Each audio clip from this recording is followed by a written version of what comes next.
Hello आणि नमस्कार सगळ्यांना. आपल्या सगळ्याचं पुन्हा एकदा स्वागत आहे टेस्टी बाईटमध्ये. तर आज आपण बघणार नाश्ता बनवण्याची सिरीज. सो येस, इथून पुढे काही नाश्ता बनवण्याच्या सिरीज पण येणार आहेत, ज्यामध्ये वेगवेगळ्या प्रकारचे क्विकली इझिली होणारे नाश्ता मी दाखवणार आहे. सो त्याच्यासाठी सर्वप्रथम आपण पहिली जी रेसिपी बघणार आहोत ती बघणार आहोत आलू पराठ्याची. क्विक बनते, सिम्पल आहे, होममेड आहे, इझी टू मेक आहे. सो येस, बघूयात आपण आलू पराठ्याची रेसिपी. Let's go. प्रत्येकाची आलू पराठा बनवण्याची वेगळी पद्धत असते, तशी माझी देखील आहे. मी डायरेक्टली भाजी बनवून ती बनवते. सो येस, आपण बघूयात. आलू पराठा बनवण्यासाठी सर्वप्रथम मी घेतलेले आहे 2 वाट्या गव्हाचे पीठ, जे मी चाळणीच्या साहाय्याने छान पद्धतीने चाळून घेतेय. भाजी बनवण्याची वेगळी पद्धत मी यासाठी म्हणेल की काही जण काय करतात की बटाटा मॅश करून त्याच्यामध्ये कच्चा कांदा टाकतात. तर नाही, मी जी प्रॉपर बटाट्याची भाजी आपण तयार करतो तशा पद्धतीने बटाट्याची भाजी तयार करून मी आलू पराठे बनवत असते. सो येस, इथे मी 2 वाट्या गव्हाचं पीठ घेतले, त्याच्यामध्ये चिमूटभर मीठ टाकलेलं आहे. त्यानंतर त्याच्यामध्ये तेल टाकलेलं आहे, चांगलं मऊसूद आपल्याला पीठ आणि पाणी टाकून त्याचा डो बनवला आहे. कशा पद्धतीने आपण गव्हाचं पीठ मळतो हे तर आपल्याला माहितीच आहे. सो येस, तिथे मी गव्हाचं पीठ मळून त्याला रेस्ट करण्यासाठी 10 मिनिटं ठेवलं आहे. आता इथं मी बटाट्याच्या भाजीची जी आतली आलू पराठ्याची स्टफिंग असते, जी आपण बनवणार आहोत, त्यासाठी मला लागलेले आहेत. तर मला त्याचा मसाला तयार करण्यासाठी लागलेले आहेत 7 ते 8 हिरव्या मिरच्या, लसूण पूर्ण 1 गड्डी, एक अर्धा इंच आलं. हे मिक्सी ग्राइंडमधून मी छान पद्धतीने त्याची फाईन पेस्ट बनवून घेते. आबडधोबड बनवलं तरी चालतं, मी फाईन पेस्ट बनवून घेतली. आता इथे मी त्याची स्टफिंग बनवते आतमधली. सो इथं मी 1 मोठा चमचा तेल टाकलं आहे कढईमध्ये. कढई तापत ठेवली आहे गॅसवर. गॅसवरचं तेल छान पद्धतीने गरम झाल्यानंतर मी त्यामध्ये टाकत आहे 1 चमचा जिरे, 1 चमचा मोहरी, 7 ते 8 कढीपत्ते, त्याहूनही जास्त असतील हे, 7 ते 8 कढीपत्ते. त्यानंतर आपण जी मिक्सरमधून आलं, लसूण आणि हिरवी मिरचीची जी पेस्ट बनवली आहे, ती पेस्ट आता आपल्याला ह्या स्टेजला टाकायची आहे. ती छान पद्धतीने परतावून घ्यायची आहे. जसं मी तुम्हाला सांगितलं, तुम्ही आबडधोबडही बनवू शकतात, म्हणजे जास्त पातळ नाही. इथं मी फाईन पेस्ट बनवली, मला हवी होती तशी. सो येस, मी इथं आलं, लसूण आणि हिरवी मिरचीची फाईन पेस्ट बनवून ती छान पद्धतीने त्या मसाल्यामध्ये, त्या तेलामध्ये परतून घेते.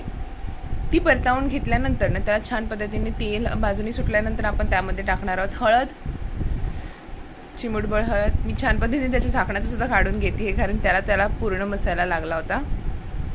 आता मी हे मिक्स करून घेते. मिक्स करून घेतल्यानंतर त्यामध्ये आपण टाकणार आहोत चिमूटभर हळद,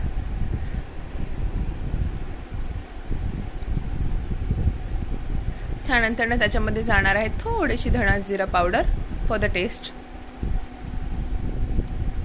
त्यानंतर आपण त्यामध्ये टाकणार आहोत चवीनुसार मीठ. ते छान पद्धतीने मिक्स करून घेतल्यानंतर आता ह्या स्टेजला आपला मेन जो बटाटा मॅश करून घेतला आहे. आता तुम्ही म्हणाल की मी तर स्टार्टिंगला अरे आलू पराठे आहेत, बटाटे ऑलरेडी मी उकडावून ठेवले होते, 4 ते 5 बटाटे उकडून कुकरमध्ये ठेवले होते. आता ते मॅश करून मी ह्या स्टेजला मॅश केलेले बटाटे ह्या मसाल्यामध्ये टाकणार आहे.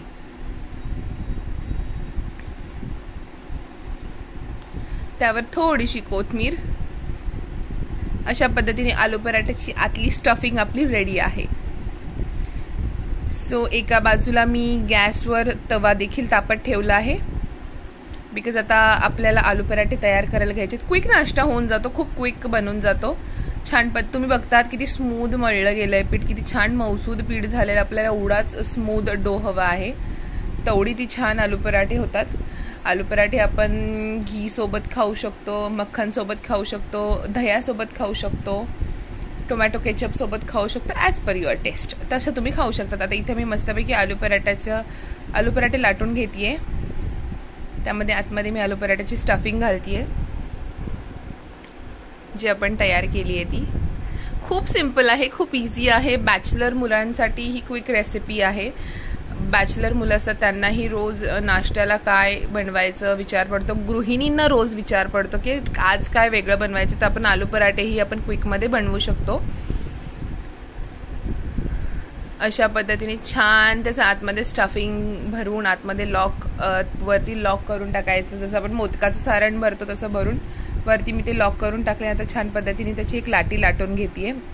हलक्या हाताने जाडसरच आलू पराठा ठेवायचं, पातळ करायचं नाही तर पूर्ण स्टफिंग त्याची बाहेर निघून जाते. थोडीशी फार निघते पण हलक्या हाताने जास्त करून आपल्याला ते लाटायचं आहे. सो इथे माझा आलू पराठा रेडी आहे. तो मी तव्यावर टाकतेय. हा माझा नॉनस्टिकचा तवा आहे, त्यावर मी तो टाकतेय. आपल्या रेग्युलर चपातीच्या तव्यावर पण होतं, असं काही नाही आहे की त्यासाठी आपल्याला नॉनस्टिकचाच तवा हवा आहे. सो यस, इथे मी आलू पराठा टाकला आहे आपला तव्यावर. तो छान पद्धतीने खरपूस भाजून घ्यायचा. त्याला छान पद्धतीने गावरान तूप किंवा तेल लावायचं आहे. छान पद्धतीने आपल्यानुसार खरपूस भाजून घ्यायचा आहे त्याला.